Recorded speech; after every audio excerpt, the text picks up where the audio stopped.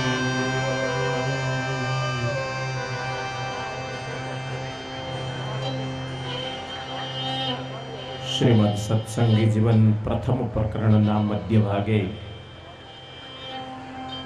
ભગવાન શ્રી હરિની બાલ લીલાઓને પૂર્ણ કરી અયોધ્યાની અંદર હવે પૌગંડ લીલાઓનું વર્ણન કરે છે।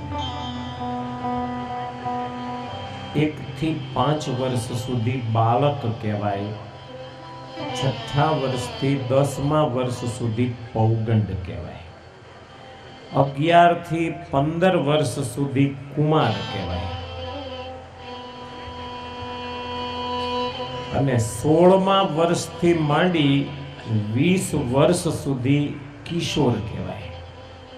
21 થી માંડી જ્યાં સુધી તમારી શક્તિ દેખાય ત્યાં સુધી યુવાન કહેવાય, પછી પ્રૌઢ અને વ્રત।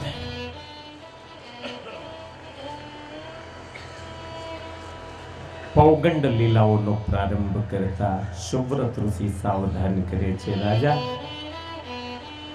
ભગવાન શ્રી હરિ જ્યારે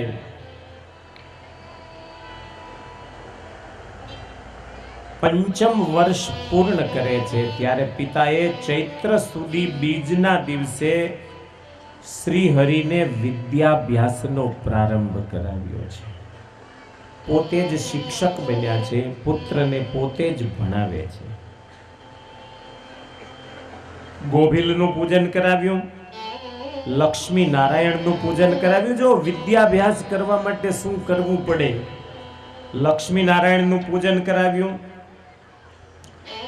સરસ્વતી દેવીનું પૂજન કરાવ્યું, પોતાનો વેદ સામ છે તો સામવેદનું પણ પૂજન કર્યું।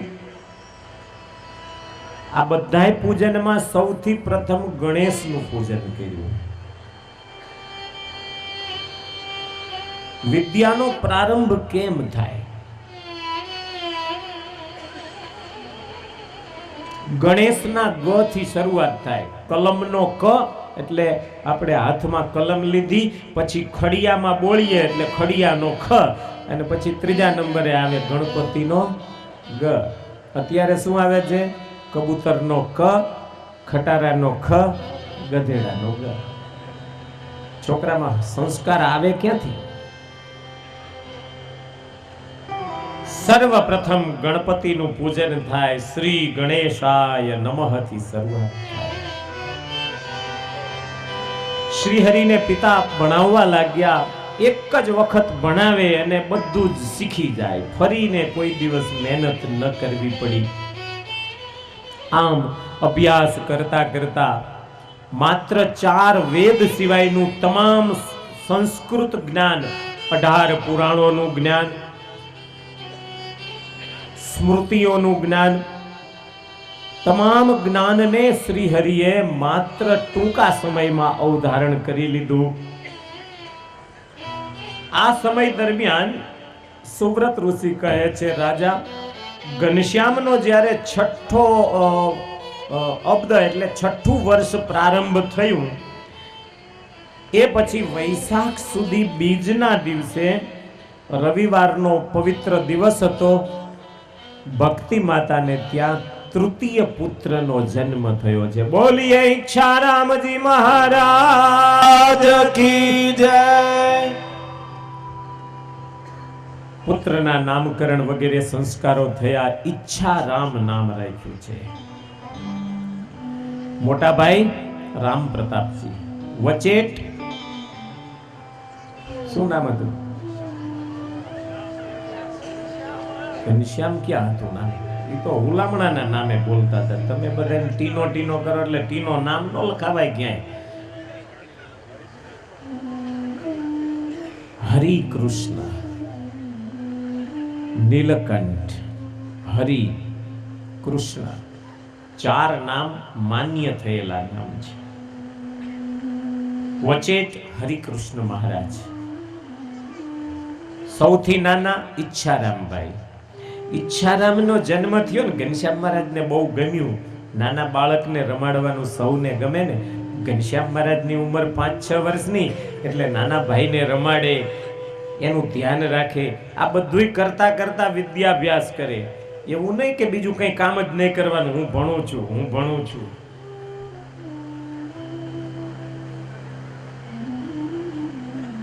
અહીં અમારે કથા કરવા આવવાનું થયું ને, છેલ્લી 5 મિનિટમાં બધો સામાન ભેગો કરવાનો ટાઈમ મળ્યો. બોલો, ત્યાં સુધી તો અન્નકૂટની વ્યવસ્થા કરવામાં જ પડ્યો તો હું. અમારે કથાકારોમાં ઘણી વખત એવું થાય, મારે કથા કરવાની છે ને, એટલે હું અત્યારે હેઠો નહીં આવું. ઉપર ને ઉપર વાંચ્યા જ કરે ત્યારે મેળ આવે. પણ આ સદગુરુની કૃપા, આ આચાર્ય મહારાજ શ્રીના પરંપરાની કૃપા છે ભાઈ, કે અહીં બેસી જાય એટલે હાલતું થઈ જાય વિશ્વ. ભણવું અને કામ કરવું. અમે બનારસમાં ભણતા હતા ને, તોય વાસણ મારે માંજવાના, રસોઈ મારે પકાવવાની, આશ્રમ વાળવાનો મારે જ. પછી આ શ્રીજી ચરણ સ્વામી ને એ બધા આવ્યા ને, પછી વળી થોડુંક માથેથી ભાર હળવો થયો, પણ રસોઈ તોય મારા માથે જ રહી. જમવા બેહીન તોય પીરસવાનું મારે, હાથ એકેય આઠો ન કરે. છતાંય ભણ્યો હું જ.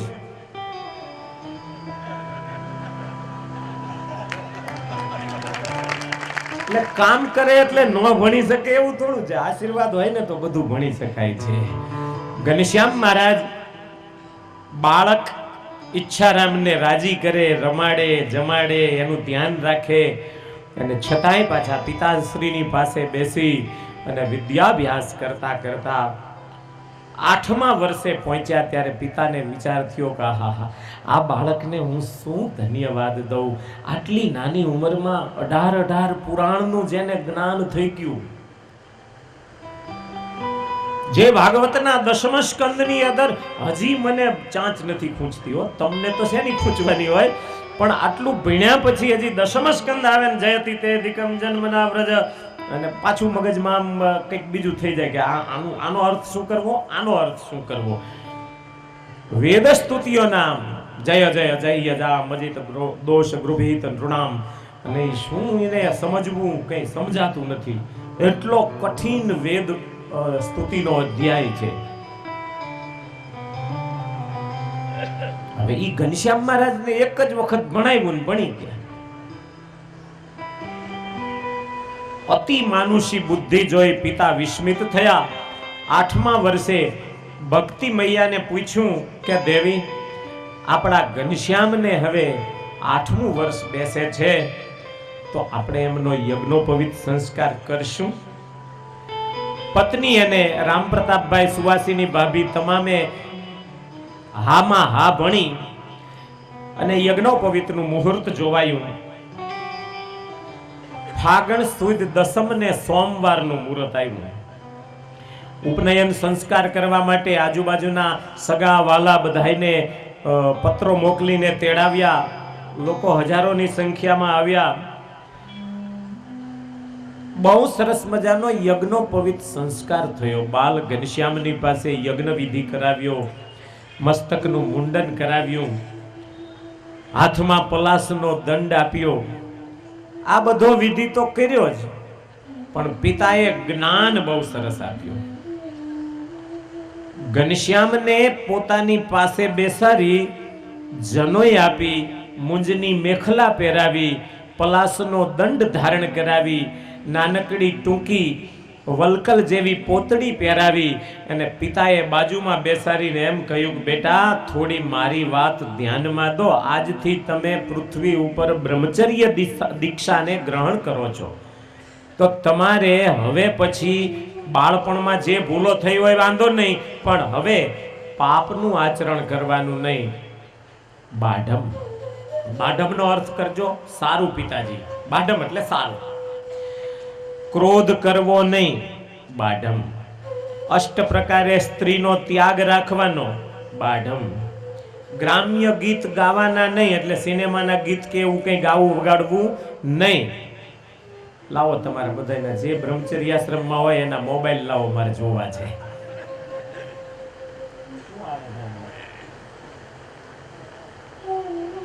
કાનથી હેઠો ન મૂકે હો મોબાઈલ. મોટરસાયકલ હાંકતો હોય ને તોય કાને મોબાઈલ, પણ જ્યાં સુધી વિદ્યાભ્યાસ ચાલુ હોય ત્યાં સુધી બ્રહ્મચર્યાશ્રમ રાખવો જોઈએ. એનાથી મોબાઈલના ગીત ન સંભળાય. ગ્રામ્ય ગીત ગાવાના નહીં, એટલે પંચ વિષયમાં જે પ્રીત કરાવે એવા ગીત ન ગાવા. બાઢમ પિતાજી. શરીરે તેલ ચોપડવું નહીં, બાઢમ. નેત્રમાં કાજળ આંજવું નહીં, બાઢમ. આચાર્યથી ઊંચા આસને બેસવું નહીં. એમના જે ગુરુ હોય ને ભણાવનાર, એટલે પોતે જ ગુરુ હતા, પણ છતાંય પિતાથી કે આચાર્યથી ઊંચું આસન નાખીને શિષ્યએ ન બેસાય. તમને એમ થશે કે આ કેમ લેવલમાં છે? આ વ્યાસ ગાદી છે. વ્યાસ ગાદી સર્વ આચાર્યોના આચાર્યની ગાદી કહેવાય. એટલે આ ગાદીને લેવલ નીચું ન કરાય, એટલા માટે આ લેવલ સરખું રાખવામાં આવે છે. અહીં હું નથી બેસતો, અહીં વ્યાસ બેસે છે. આચાર્યથી ઊંચા આસને બેસવું નહીં, બાઢમ પિતાજી. દારૂ માંસનો સ્પર્શ પણ કરવો નહીં. અમેરિકાવાસી ભક્તો ધ્યાન રાખજો, દારૂ માંસનો સ્પર્શ ન કરવો, બાઢમ. બાળપણમાં આ નિયમ તો છે. મોટા થઈને દુકાનું હાંકો છો ને એટલે કહું છું કે એને અડાઈ કે ન અડાઈ પેલો વિચારજો. બીજાની નિંદા કરવી નહીં, બાઢમ પિતાજી. તિલક સિવાય અન્ય સમયે દર્પણમાં જોવું નહીં, બાઢમ પિતાજી. હિંસા મન કર્મ વચનથી કોઈની પણ કરવી નહીં, બાઢમ પિતાજી. નાના જીવડાય મારવા નહીં. નાના છોકરાના નિયમ છે. તમે પંપ લઈને છાંટો એનો આ નિયમ નથી. એને તો કરાય જ નહીં આ વસ્તુ. કુસંગીનો સંગ કરવો નહીં, બાઢમ. તાંબુલ ભક્ષણ એટલે પાન બીડું ખાવું નહીં, જ્યાં સુધી વિદ્યાભ્યાસ ચાલુ હોય ત્યાં સુધી. કરવી છે ઊંચી આંગળી. વિદ્યાર્થીઓ કેટલા પાન મસાલા નથી ખાતા. ભાંગ ગાંજો પીવો નહીં, બાઢમ પિતાજી. અભક્ષ્ય ડુંગળી લસણ વગેરેનું ભક્ષણ કરવું નહીં, બાઢમ પિતાજી. ગાય બ્રાહ્મણ તીર્થ દેવ સાધુ પતિવ્રતા અને શાસ્ત્રો આટલાની નિંદા ક્યારેય કરવી નહીં, બાઢમ પિતાજી. સ્નાન સંધ્યા જપ હોમ સ્વાધ્યાય પિતૃઓનું તર્પણ આ 6 કર્મ દિવસે દિવસે દરરોજે કરવા, બાઢમ પિતાજી. ભગવાનની નવધા ભક્તિ કરવી, બાઢમ પિતાજી. આમ ઘણા બધા પ્રૈસ એટલે ઉપદેશ વચનો કયા. અને પછી ધર્મદેવે આજ્ઞા કરવાથી શ્રીહરિ બાલ સ્વરૂપે બટુક બ્રહ્મચારીનો વેશ ધારણ કરી ઊભા થયા. માં ભક્તિની પાસે જઈને ભિક્ષા માંગી. ભિક્ષાન દેહી ભવતી. અને માં ભક્તિએ એટલી હોંશે હોંશે ભિક્ષા આપીને ઘનશ્યામની જોડી સલકાવી દીધી. શ્રીહરિની જોડી છલકાઈ ગઈ. પિતાજીની પાસે ખાલી કરી, પછી ભાભી પાસે ભિક્ષા માંગી. ભિક્ષાન દેહી ભવતી. ભાભીએ પણ હોંશે હોંશે જે એને ઈચ્છા હતી એવી ભિક્ષા આપી. બટુક બ્રહ્મચારીને વપરાય એવી તૈયાર ભોજન વગેરે, એમને ઉપયોગી મૃગચર્મ વગેરે ભિક્ષા આપી. પિતાશ્રી પાસે આવ્યા. પછી તો જેટલા માતાઓ ત્યાં ઊભા હતા બધાની પાસે ભિક્ષા માગી. સૌએ હોંશે હોંશે બટુક બ્રહ્મચારીને ભિક્ષામાં કંઈનું કંઈ પધરાવ્યું. ધર્મદેવ પાસે ઢગલો કર્યો. લો ગુરુજી, આ મારા જોડીમાં આવેલી ભિક્ષા હું આપને અર્પણ કરું છું. સારું બેટા, એ બધું મૂકો અને હવે તમે કાશીએ ભણવા જાઓ. આનો અર્થ શું ખબર છે? હમણાં જેણે લાલજી મહારાજની જનોઈ વખતે જોયું એને ખબર હશે મંદિરની બહાર દરવાજા બહાર નીકળ્યા પછી બટુક બ્રહ્મચારીના વેશમાં પગમાં પાદુકા પહેરી અને પછી દોડાય એટલું દોડવાનું. જો મામા પકડી લે તો પાછા આવવાનું, ન પકડાય તો કાશી ભેગા થઈ જવાનું. હું તો વિચારતો હતો કે લાલજી મહારાજને મામા પકડવા ક્યાંથી જાય છે, પણ મામા એટલા તૈયાર ને તે સૌથી પહેલા આગળ જઈને ઉભા રહ્યા છે એવું લાગ્યું મને તો. ખબર ન પડી ક્યારે સામે જે આજે આમ તો ઢાળ ઉતરા ત્યાં તો પકડી લીધા, ખભે બેસાડીને લઈ આવ્યા. મામા પાછળ દોડે, ઉભા રહો ભાંજે, ખડે રહો ભાંજે કરી અને પાછળ દોડે. શ્રી હરિ દોડવા લાગ્યા. પલાસના દંડ સાથે દોડતા મામા આંબી ન શક્યા. બહુ દૂર નીકળી ગયા. મામા રડવા જેવા થઈ ગયા કે ભાંજે કબ તક દોડતે રહોગે, ખડે રહો. હું ગામમાં મોઢું ક્યાં દેખાડીશ? અને શ્રી હરિ ખડા રહ્યા. મામા આજ પાછું તો નહોતું વળવું, પણ માં અને પિતાજી હજી હયાત છે, અને જો હું ખરેખર જંગલમાં ચાલ્યો જાઉં ને તો માતા પિતાની સેવાનું સુખ મને ન મળે. મેં રામાવતારમાં માતા પિતાને રડતા રાખ્યા, મેં કૃષ્ણ અવતારમાં પણ બંને માતા પિતાઓને રડતા રાખ્યા, અને હવે આ ત્રીજા જન્મે મારે શું માતા પિતાને રડાવવા જ? નહીં નહીં નહીં નહીં. માતા પિતા જ્યાં સુધી હયાત છે ત્યાં સુધી હું ઘેર પાછો આવીશ. મામાના ખભે બેસી શ્રી હરિ પાછા પધાર્યા. બધાયને આનંદ થયો. મામાએ કહ્યું કે બેટે, આપની શું ઈચ્છા છે બતાવો. અને શ્રી હરિએ પોતાની એક લૌકિક ઈચ્છા જેમ બધાય ભાણેજ બતાવતા હોય એમ ખભેથી ઉતરામણ માંગ્યું. મામાએ પૂરું પાડ્યું. એમને કોઈ અપેક્ષા તો હતી નહીં. ખૂબ રાજી થયા બધાય. જનોય આપ્યા પછી 4 વેદનો અભ્યાસ ચાલુ થયો. પણ એક જ વખત જેવો આમ વેદનો એક મંત્ર બોલાય ને શ્રી હરિ અવધારણ કરી એવો ને એવો જ પાછો પિતાશ્રીને સંભળાવી દે. 4 વેદ એક વાર વાંચવાથી સંપૂર્ણ વેદનું જ્ઞાન થઈ ગયું. આ દરમિયાન બટુક બ્રહ્મચારીને વેદાભ્યાસ ચાલે છે. તે દરમિયાન કેટલાક મુમુક્ષુ ભક્તો ધર્મ અને ભક્તિ પાસે આવીને એમ કહે છે કે અમારે આ તમારા સંપ્રદાયની દીક્ષા લેવી છે. જો આપણો સ્વામિનારાયણ સંપ્રદાય કઈ અહીંયા ગઢડા કે વડતાલ કે જેતપુરમાં કે અહીંયા નથી સ્થાપિત થયો. આપણા સ્વામિનારાયણ સંપ્રદાયની પ્રથમ દીક્ષા આવી છે શ્રીરંગ ક્ષેત્રમાં રામાનુજાચાર્ય થકી, અને પછી દ્વિતીય દીક્ષા થઈ છે પ્રયાગરાજની અંદર ધર્મ અને ભક્તિને રામાનંદ સ્વામીએ દીક્ષા આપેલી, અને પછી ધર્મ અને ભક્તિએ આ દીક્ષા વિધિનું પ્રવર્તન આગળ વધારતા ધર્મદેવે પુરુષોને દીક્ષાઓ આપી, મહાદીક્ષાઓ, સામાન્ય દીક્ષાઓ, અને ભક્તિ માતાએ સ્ત્રીઓને દીક્ષા આપી. આ દીક્ષાનું પ્રકરણ ત્યાંથી ચાલુ છે. એટલે ઘણા ગઢડા પ્રથમના પહેલા વચનામૃતમાં ગોટાઈ જાય છે કે હજી ધર્મકુળની સ્થાપના નથી થઈ, અને આ ધર્મકુળને આશ્રિત એવો જે ભગવાનનો ભક્ત એ બ્રહ્મમય દેહને પામે એનો અર્થ શું કરવો? પણ ધર્મકુળના સ્થાપનની રીત જો સમજે તો બહુ વહેલી થઈ ગયેલી છે. શ્રી ઘનશ્યામનો દરરોજનો ક્રમ છે સવારે વહેલા પરોઢિયે ઉઠી જાય, સરયુ સ્નાન કરવા માટે ચાખડીઓ પહેરી અને સરયુ સ્નાન કરે, સંધ્યા વંદનાદિક કર્મ કરી.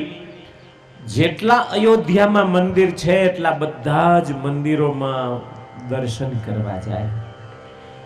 બાળપણથી કથા બહુ પ્રિય હતી, હાંસી મસ્કરી ગમતી નહોતી, એટલે શ્રીહરિ જ્યાં કથા વંચાવાની ચાલુ હોય ત્યાં જઈને બેસી જતા. અને એટલે સ્વામિનારાયણ સંપ્રદાયનો ઇતિહાસ કહે છે કે શ્રી હરિ જ્યાં સુધી પૃથ્વી ઉપર રહ્યા ત્યાં સુધી કથા વાર્તાનો અખાડો રાખતા. સવારે, બપોરે, સાંજે, 4 વાગે, રાત્રે 5 કથાઓ થતી. અને હજી ઘણા બધા મંદિરોમાં થાય છે. અખંડ કથા વાર્તામાં જેમનું મન લાગેલું રહેતું, કોઈ કથામાં ઉલટા અર્થ કરે તો પાછા એને અટકાવે કે નહીં, એમ નથી મહાત્માજી, આ કથાનો અર્થ એવો નથી, આ કથાનો અર્થ આમ છે. અને એમ જ્યાં પોતે વેદોક્ત રીતે શાસ્ત્રોક્ત રીતે પ્રશ્નનો ઉત્તર કરે ત્યારે લોકો બધા વિસ્મિત થતા, ઓહો આટલા નાના બાળકને કેટલી મોટી સમજણ છે. અહીં નથી લખ્યું પણ નિત્યાનંદ સ્વામીના દિગ્વિજય ગ્રંથની અંદર આવે છે કે શ્રીહરિ આટલી નાની ઉંમરમાં ધર્મદેવની સાથે કાશી ગયા છે. ત્યાં એક મોટો શાસ્ત્રાર્થ થયેલો, અને એ શાસ્ત્રાર્થમાં શ્રી હરિએ જ્યારે કોઈને ઉત્તર ન આવડ્યો ત્યારે એ શાસ્ત્રાર્થનો એવો જબ્બર ઉત્તર કર્યો. ત્યારે એ ગોમઠની અંદર, અત્યારે પ્રસાદીનું સ્થાન છે ગોમઠ, ગોમઠની અંદર શાસ્ત્રાર્થ કરી અને તમામ વિદ્વાનોને આંગળા મોંમાં નખાવી દીધા હતા. ત્યારે એ વિદ્વાનોએ સ્વીકાર કર્યો તો, ધર્મદેવ હરિપ્રસાદ, આ તમારા પુત્ર કોઈ સામાન્ય વ્યક્તિ નથી, કોઈ મહાદેવ આવેલા છે, અથવા તો ઈશ્વરનો અંશ, ઈશ્વરનો અવતાર કોઈ આવેલો છે. આમ સરયુ સ્નાન કરે, સંધ્યા વંદન કરે, મંદિરોના દર્શન નિત્ય કરે. એક મંદિરના નહીં, દરેક મંદિરમાં જવાનું, હનુમાનગઢીએ જવાનું, કનક ભુવનમાં જવાનું, કોપ ભુવનમાં જવાનું, જન્મસ્થાનમાં જવાનું, બડી છાવણી, છોટી છાવણી, આ બધા સ્થાનોમાં દર્શન કરે અને પછી ઘેર આવીને ભોજન કરે. બાકી ત્યાં સુધી પૂજા પાઠ કર્યા વગર, દર્શન કર્યા વગર, કથા સાંભળ્યા વગર ભોજન પણ ન લે. આમ શ્રી હરિ વેદાભ્યાસ કરતા કરતા પોતાની રીતે 4 શાસ્ત્રનો સાર કાઢી અને એક ગુટકો બનાવ્યો, પિતાને બતાવ્યો. પિતાજી, આ મેં શાસ્ત્રોમાંથી જે બહુ વાંચવા જેવા ઇમ્પોર્ટન્ટ કહેવાય ને એને, એવા ઇમ્પોર્ટન્ટ જેટલા મને લાગ્યા છે શાસ્ત્રોમાંથી સાર, ઈ મેં લખીને નોખા રાખ્યા છે અગત્યના. પિતાએ જોયું, ઓહ આટલા સરસ મજાના વિચારો તમારા, આ સાર કાઢવાની બુદ્ધિ મારામાં નથી બેટા, આ બુદ્ધિ તમારામાં છે, એ અતિ માનુષી બુદ્ધિ છે, કોઈ મનુષ્યની સાધારણ બુદ્ધિ આ કામ ન કરી શકે. બેટા આટલો પાઠ કરો ને એટલે તમારે બધા જ શાસ્ત્રો, પુરાણો અને વેદોનો પાઠ થઈ ગયો. સારું પિતાજી, હું દરરોજે આમાંથી પાઠ કરતો રહીશ. આમ ગુટકો બનાવી પિતાને બતાવ્યો. સમય પછી સમય જતા ઘણી બધી પછી તો નાની મોટી લીલાઓ આવતી હશે બીજે, પણ સત્સંગી જીવનમાં બહુ બાળ લીલાઓનું વર્ણન ઓછું છે. આ તો ધર્મશાસ્ત્ર છે ભાઈ. 1848ની સાલ ચાલુ થઈ, કારતક સુધી 8મના દિવસે મધ્યરાત્રિએ માને તાવ ચડ્યો. માએ હાકલ કરી, બેટા રામ પ્રતાપ, બેટા સુવાસિની, બેટા ઘનશ્યામ, તાવ આવે છે, જુઓ ને કોઈ વૈદ હોય તો બોલાવી લાવો ને. અને મધ્યરાત્રિએ આખો પરિવાર હાંફળો ફાંફળો જાગી માના સ્વાસ્થ્ય માટે રામ પ્રતાપજી વૈદને બોલાવી આવ્યા. વૈદે કહ્યું કે આ તાવ એવો છે કે આમાં મારી કઈ કારગત ફાવશે નહીં. વૈદ પાછા ગયા. 9મીનો દિવસ ચાલુ થયો. માનો તાવ ધીરે ધીરે વધતો ચાલ્યો. જ્વર પીડાના કારણે માથી સહન ન થાય એવી પીડા થવા લાગી. સાંજ પડી ગઈ. પરિવારને આજ ખાવું નથી ભાવતું કે માં બીમાર છે, પણ બીમારીનો કોઈ ઈલાજ ન દેખાયો. રાત પડી ગઈ. રાત ધીરે ધીરે આગળ વધવા લાગી. ત્યારે માં ભક્તિએ રામ પ્રતાપને, સુવાસીની ભાભીને કહ્યું, જાઓ ઘડીક આરામ કરો. બેટા ઘનશ્યામ, તમે પણ આરામ કરો. નહીં મૈયા, હું આરામ નહીં કરું. મોટા ભાઈ ભલે આરામ કરી લે, હું તો આપની સેવા કરીશ. અને માના ચરણ દબાવવા લાગ્યા. અક્ષરધામનો ધણી છે, કોઈ નાનો વ્યક્તિ નથી. અને અક્ષરધામનો પતિ હોવા છતાં જ્યારે માં ભક્તિના ચરણ દાબતો હશે ત્યારે એને એટલી તો આશા રાખીએ છે ને કે આ સામાન્ય જનતા એના માવતરના પગ દાબે.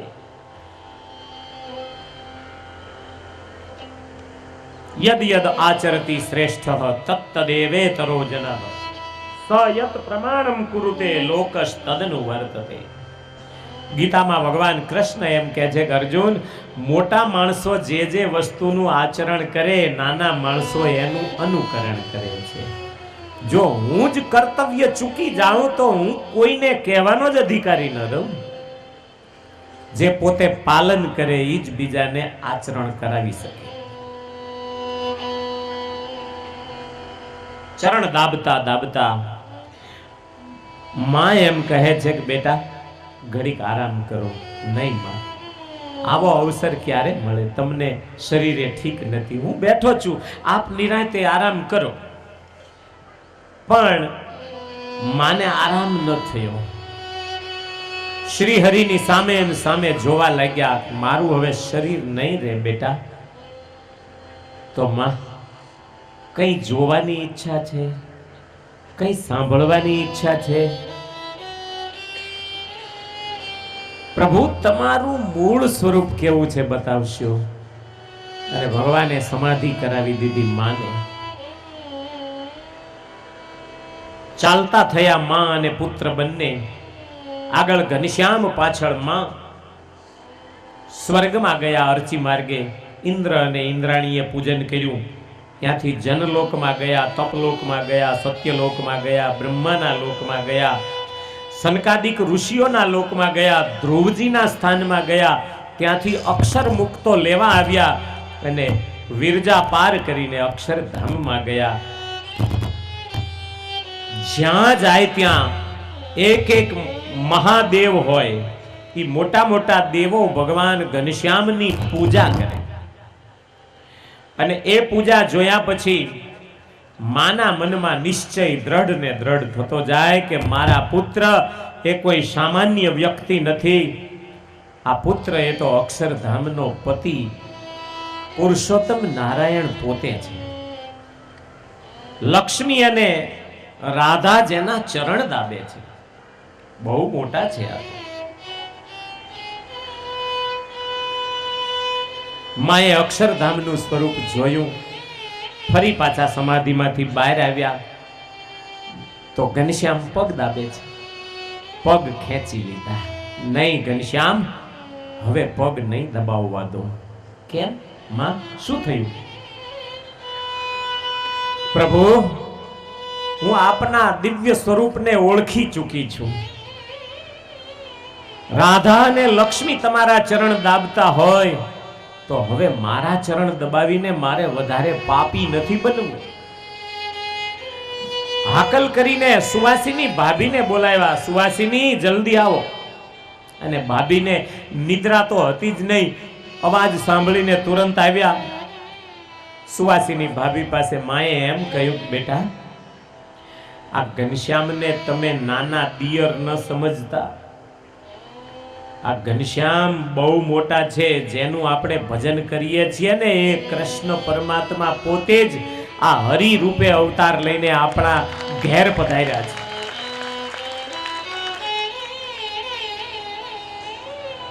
આમને રાજી રાખજો. જેટલું એમની મર્યાદામાં તમે રહેશો ને એટલું જ તમારી સાથે એમને હેત રહેશે. એમના ચરિત્ર દેખીને શંકાઓ ન કરતા. અને ભાભીએ તમામ વાતોને સ્વીકાર કરી ઘનશ્યામ મહારાજના ચરણોમાં પોતાના હાડલાનો પાલવ પાથરી ઘનશ્યામ પાસે વંદન કર્યા.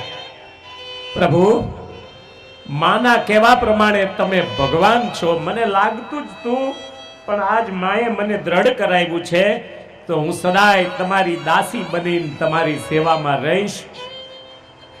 મારા ઉપર સદાય રાજી રહેજો. મહારાજે હાથ ઊંચો કર્યો. માએ કહ્યું, બેટા હવે જાઓ, સુઈ જાઓ. સુવાસીની ભાભીને સુવા માટે પાછા રવાના કર્યા. શ્રી હરિએ એમ કહ્યું, માં કંઈ સાંભળવું છે? કોઈ ઈચ્છા છે? પ્રભુ, આ માયા એટલી બધી જોરાવરી છે ને, માયામાંથી કોઈ જીવનું મન જલ્દી છૂટતું નથી. નમસ્તુભ્યમ ભગવતે હરજે કષ્ટહારિણે નારાયણાય ઋષજે પ્રપદ્યાય મુમુક્ષુભિः.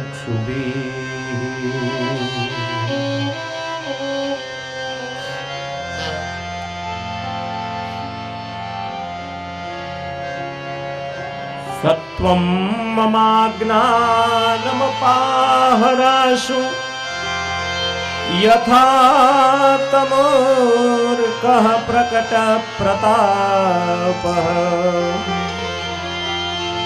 સ્વમાયયા ગોપિત દિવ્ય ભાવઃ સંપ્રાર્થયામિ વિભવन्तમીશં.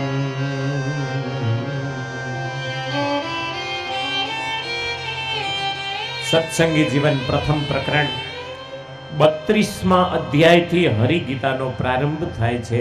36મા અધ્યાયમાં હરિગીતા પૂર્ણ થશે. 5 અધ્યાયો વેદ, શાસ્ત્ર, ઉપનિષદો, બ્રહ્માંડ ભરમાં જે કંઈ શાસ્ત્રો કહેવાય એ બધાનો સાર માત્ર 5 અધ્યાયમાં નિચોડી નાખ્યો છે. માં ભક્તિ ઘનશ્યામને 2 હાથ જોડી પાંજીતે બેઠેલા ભગવાન શ્રી હરિને વંદન કરીને કહે છે, હે હરિ, હું આપના શરણે આવી છું. કોઈ માં 9-10 વર્ષના દીકરાના શરણે થાય, કેટલું અદ્ભુત દ્રશ્ય હોય. જગતમાં 2 જ માતાઓ એવી ભાગ્યશાળી છે. એક માં દેવહૂતિ જે કપિલના શરણે ગઈ છે, કપિલ હજી નાના 8-10 વર્ષની ઉંમરના, અને એક માં ભક્તિ જે ઘનશ્યામના શરણે ગયા છે, અને ઘનશ્યામ માત્ર 9-10 વર્ષના છે. હું આપના શરણે આવી છું. આપ નારાયણ ઋષિ સ્વયં છો. મુમુક્ષુઓ તમારા શરણે આવે તો તમે એનો ઉદ્ધાર કરો છો. જે જીવ ભગવાનના શરણે આવે એનો ઉદ્ધાર ભગવાન કરે છે. એટલે આપણે જ્યારે શરણાગત મંત્ર બોલવામાં આવે છે, મહારાજ શ્રી પાસે આપણે વર્તમાન ધરાવીએ છીએ અથવા સંતો પાસે વર્તમાન ધરાવતા હોઈએ છીએ, ત્યારે સંતો કે મહારાજ શ્રી હાથમાં પાણી આપીને શું બોલે છે ખબર છે? કાલ માયા પાપ કર્મ યમ દૂત ભયાગહં શ્રી કૃષ્ણ દેવમ શરણમ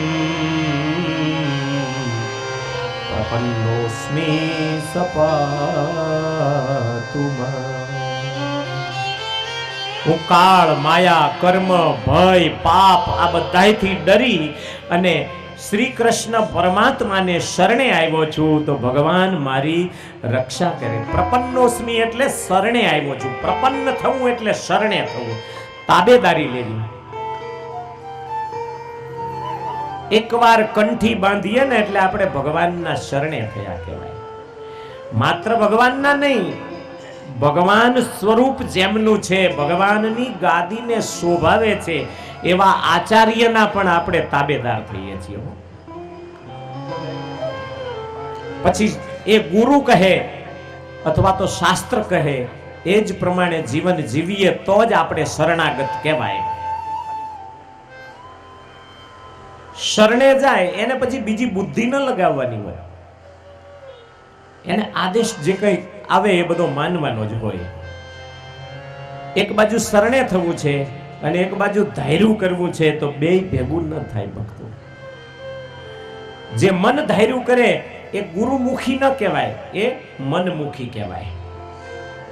માટે મનમુખી ન થતા ગુરુમુખી થવું એ શરણાગતિનું લક્ષણ છે.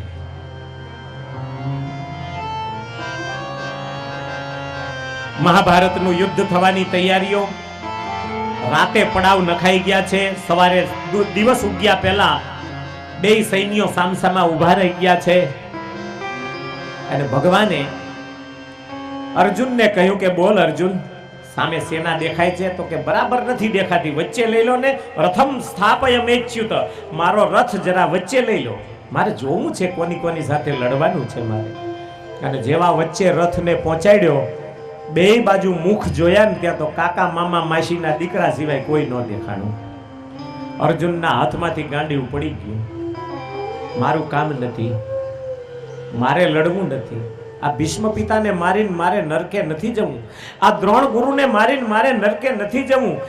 આ દુર્યોધન ને દુશાસન ને વિકીર્ણ આ બધાને મારી અને મારા સગા ભાઈઓને મારી મારે કયું પાપ ભેગું કરવું? નથી લડવું. ભગવાન કે આવી નપુંસકતા આવી ક્યાંથી? કે આ મોઢા જોયા એટલે. તારે કોઈનું મોઢું જોવાનું નહોતું, મારું મુખ જોતો જા અને લડાઈ સામે કરતો જા. બસ બે જ કામ કરવાના છે. 18 અધ્યાય કયા અને જ્યારે 18 અધ્યાય પૂરા થયા ત્યારે અર્જુને પૂરી શરણાગતિ લીધી. પહેલા શરૂઆતમાં શરણાગતિ લીધી, શિષ્યસ્તેહમ સાધિ મામ ત્વામ પ્રપન્નમ. આમ કહ્યું ખરું કે હું તમારો શિષ્ય છું, તમે મને મારી રક્ષા માટે જે કંઈ કરવું પડતું હોય મને શીખવાડો, સમજાવો. પણ દલીલો બહુ કરી. જ્યાં સુધી ગુરુની સામે દલીલ કરે ને ત્યાં સુધી શિષ્ય હજી સંપૂર્ણ નથી બન્યો. અને પછી જ્યારે 18 અધ્યાયમાં છેલ્લો અધ્યાય પૂરો થવા આવ્યો ને ત્યારે અર્જુન એટલું બોલ્યા, નષ્ટો મોહ સ્મૃતિર્લબ્ધા ત્વત્પ્રસાદાત મયાચ્યુત. હે ભગવાન, હવે મારો મોહ નાશ પામ્યો છે, હવે મારી સ્મૃતિ મને પાછી મળી છે. હવે મને ખબર પડી ગઈ છે કે મારે તમારા વચનમાં રહેવાનું છે, માટે કરીશ્યે વચનમ તવ. હવે હું આપના વચનમાં જેમ આપ કહો તેમ કરીશ. અને જેમ કહો એમ કરીશ કહ્યું ને ત્યારે ભગવાને કહ્યું તો ગાંડીવ હાથમાં લઈ લઈને તરત લઈ લીધું. ફેંકી દીધેલું ગાંડીવ પાછું હાથમાં પકડ્યું અને ધનુષનો ટંકાર કર્યો ને ત્યાં તો બે સેનાની અંદર હૃદયના કાળજા કંપી ગયા. અને પછી કેટલાય ધર્મની બાબતમાં અધર્મ પણ ઘૂસી ગયા. તોય અર્જુનજીએ ભગવાન કહે છે ને મારે કરી નાખવાનું છે, એક જ વાત રાખી. પરમાત્માનો આદેશ થાય પછી એમાં ધર્મ છે કે અધર્મ છે એ જોવાનું ન હોય. શ્રીજી મહારાજે સવારે દાંતણ કર્યા પહેલા સંતોને ખીચડી ખાવાનું કહ્યું, અરે ઓલા શીરો ખાવાનું કહ્યું તો સંતો કે કઈ વાંધો નહીં, તમે કહો છો ને. હા હું કહું છું. તો દાંતણ કર્યા પહેલા શીરો ખાઈ લીધો. મહારાજનો આદેશ આપણા માટે સર્વ શિરોમણી આદેશ હોય.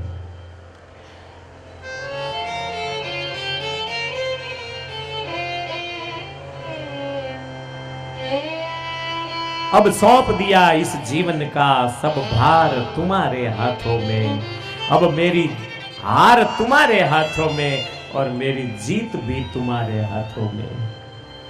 હવે હું હારું કે જીતું મારે કાંઈ લેવા દેવા નથી.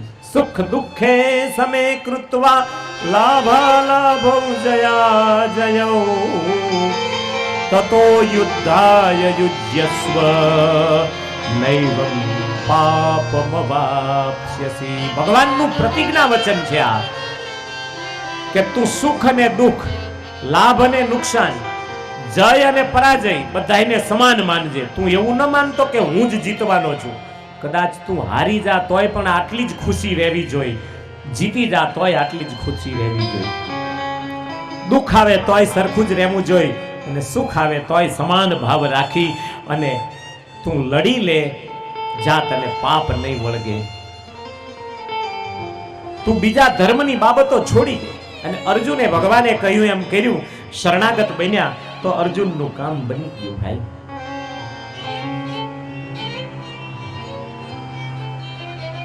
દૈવી હે સા ગુણમયી મમ માયા દુરત્યયા મામેવ જે પ્રપદ્યન્તે માયા મેતામ તરંતિ તે. ગીતાનો શ્લોક છે, વચનામૃતમાં આવે છે. આ ત્રણ ગુણ વાળી જે માયા છે ને એને તરવી બહુ કઠિન છે, પણ મામેવીય પ્રપદ્યંતે જે મારા શરણે આવે છે ઈ આ માયાને તરી જાય છે. તરવું છે કે નથી તરવું? તમને સૌને પૂછું છું, માયા તરવાની ઈચ્છા કેટલાની છે? ઊંચી આંગળી કરો હાલો. કેટલાને માયા તરવી છે? બસ બીજા કોઈને માયા તરીને અક્ષરધામમાં જવું નથી શું? આગળ આગળ ને ઊંચી આંગળી કરી. બીજા સમજા કે ન સમજા? માયા તરવી છે. તો આપણા સંતો એમ કે છે,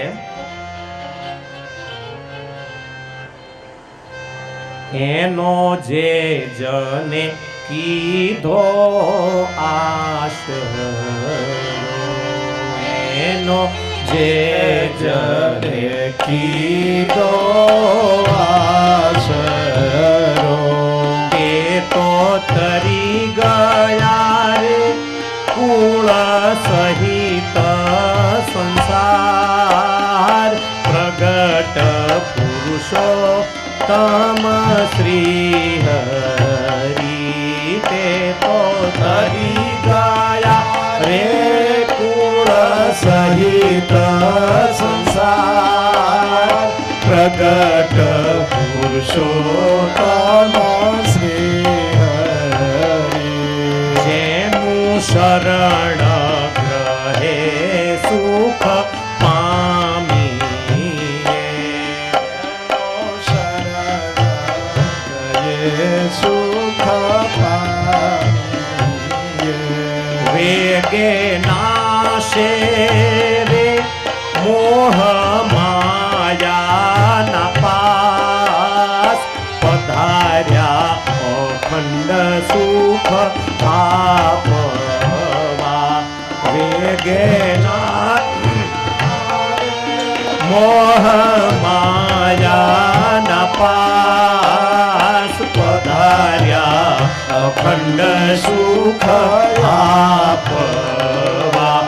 જેનું સ્વામી નારાયણ નામ છે, જેનું સ્વામી નારાયણ નામ છે.